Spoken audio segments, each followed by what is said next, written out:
Long before the British Empire cast its shadow across India, another European power had already planted its flag along the subcontinent's coastline. The Portuguese, fierce naval explorers and ambitious traders, arrived in India at the dawn of the 16th century, and their influence would reshape Indian history in ways often overlooked today. This is the forgotten story of the Portuguese in India.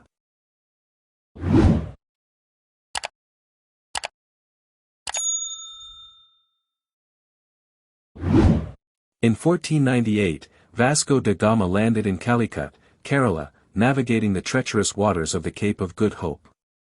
With this voyage, the Portuguese achieved what others had only dreamed of, a direct sea route from Europe to India.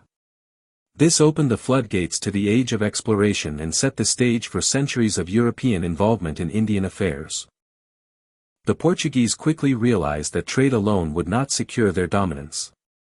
By 1503, they built their first fort in Cochin.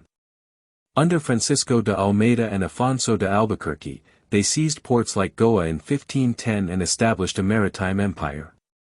Their strategy? Combine brute force with clever diplomacy, playing local rulers against each other to tighten their grip. Goa became the beating heart of Portuguese India.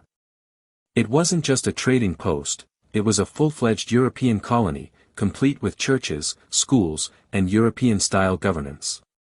Goa was known as Rome of the East, and it flourished as a center of Christianity, Indo-Portuguese culture, and commerce. But not everything in Portuguese India was golden. In 1560, the infamous Goa Inquisition was launched, aimed at converting and disciplining the local population. Churches replaced temples, and forced conversions scarred the cultural landscape. Records tell of Hindus, Muslims, and even Jews being persecuted under the harsh eye of the Inquisition tribunal. It's a chapter soaked in religious intolerance and colonial control. The Portuguese controlled the spice trade with an iron fist. They established a cartaz system, where all ships had to buy naval passes to trade safely.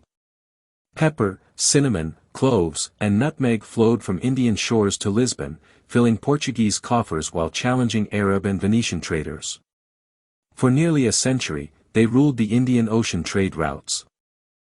In Goa, Daman, Dio, and even inland regions, the Portuguese influence seeped into architecture, cuisine, language, and religion.